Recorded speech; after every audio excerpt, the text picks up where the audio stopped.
Hello children, welcome to today's class. We are going to continue Kingdom Animalia. There are 10 phyla under Kingdom Animalia.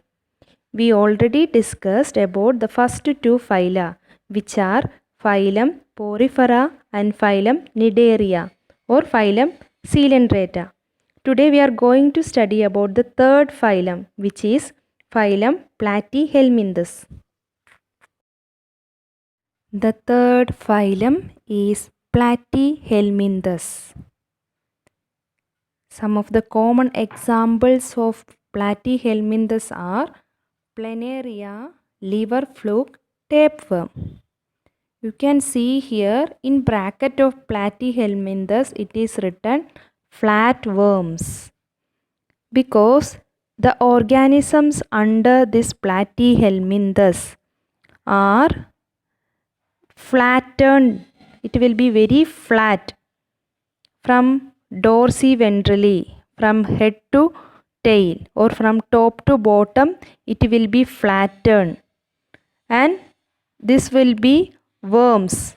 All the organisms are worms. It will be flatworms. So there is another name for Platyhelminthes is flatworms. The organisms under Platyhelminthes have 3 layers of cells and are called triploblastic. They do not have true body cavity. That means the organism do not have a true body cavity or true coelom in which well-developed organs can be accumulated. Here anyway the organisms are triploblastic. 3 layers of cells are there. There is no space between these 3 layers. There is no space between these 3 layers to build new developed organs. So these are the two important points here. Triploblastic, 3 layers of cells are there. Second point, they do not have a body cavity. There is no coelom for developing new well-developed organs. The next character is the organisms under Platyhelminthes may be free living or parasitic. For example, Planaria. Planaria is a free living organism. Means this organism is not living in another organism. It is living in their own habitat, that means in water. And other two examples are liver fluke and tapeworm. These are the parasites. That means these organisms are taking nutrients from another organism by living in their body. We have learned about Cuscuta plant, which is yellow in color, which is not green in color. They are taking nutrients from other green plants. Is Cuscuta is good for other plants? No. Another example, another animal parasites, mosquito. Mosquito is a parasite because it is taking blood or nutrients from our body. So is mosquito is good for us? No. Like that, this liver fluke and tapeworm are parasite which is living in our body, which is living in our intestine. And not only in human intestine, it will be in cow, buffalo and the cattle's intestine also. It will live in the intestine and take our nutrients. So there are parasitic organisms and free living organisms under Platyhelminthes.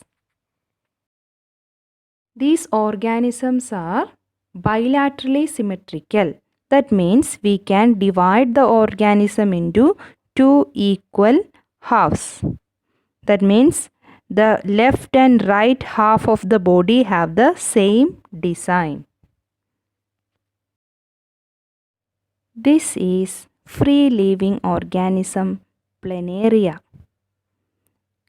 Look at the body. From top to bottom it is flat. So we can call this type of organism flatworms. has very special superpower. Don't worry, it's going to be okay. Seriously, I promise it will be okay. It doesn't even hurt.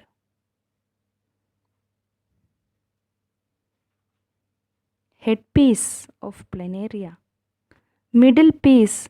Oh, this piece has no head and no tail. But it will be okay.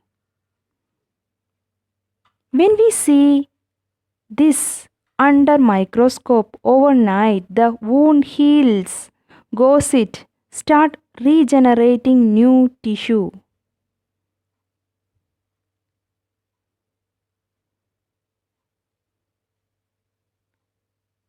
In a week, see this tiny new eyes grown from the scratch?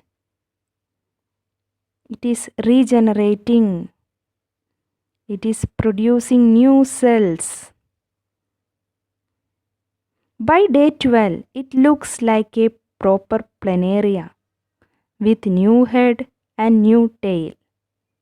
All the pieces of planaria will be okay. Now from a single planaria, 4 new planarians are formed.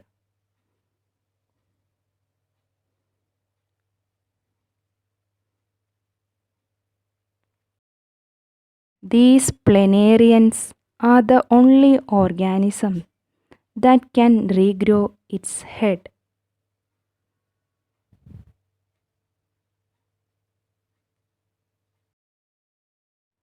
Look at this liver fluke, a parasite. See, can you see it properly? Now it is in the intestine of a human being. It's a flat worm which is living in our intestine and will take the nutrients. It will suck the nutrients from our intestine and harm our digestive system. Look at this flatworm. It is a parasite like liver fluke. It lives in the intestine of animals, including human being, and it will disturb the digestive system.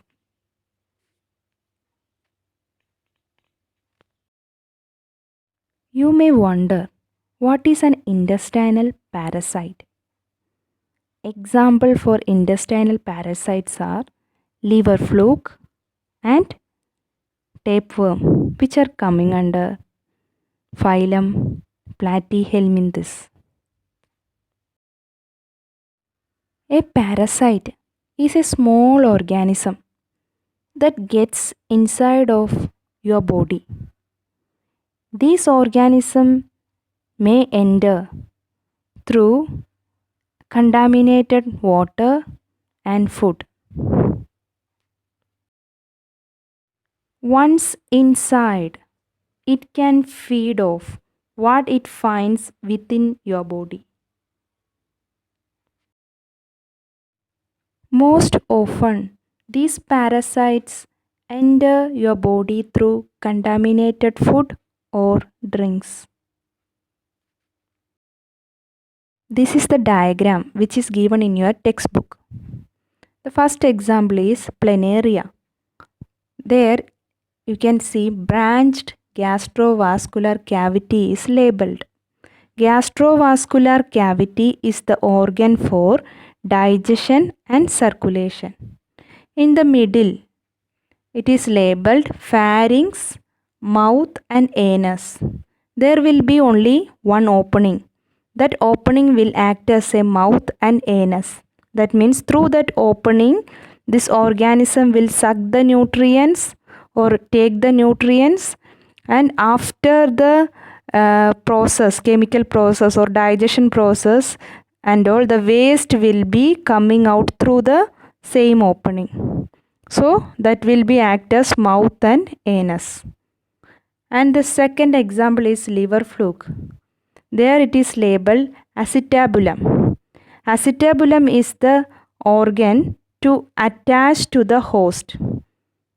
With the help of this acetabulum, this organism is attached to the host body. It is a parasite, so it will enter through the food and contaminated food and water. Then when it reach to the suitable place, then with this acetabulum, it will suck the nutrients. It will suck the food from our body, and so it is called sucker in the liver fluke. And the third example is tapeworm. It's elongated flat worm. There also sucker is present. With the help of sucker, it will take the nutrients. So children, we can conclude today's class. We have learned about phylum Platyhelminthes or flatworms. So here some steps are given to control the entry of these parasites.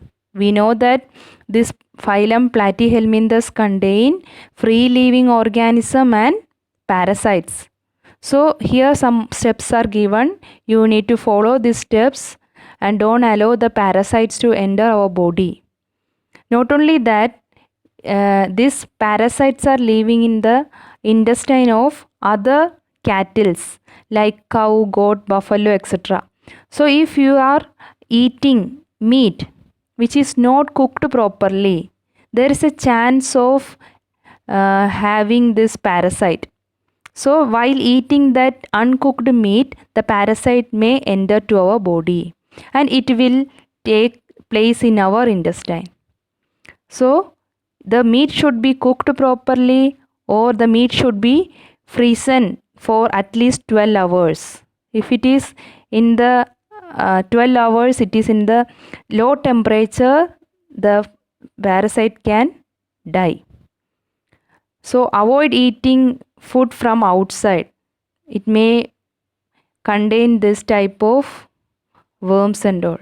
So children, follow these steps and be healthy child.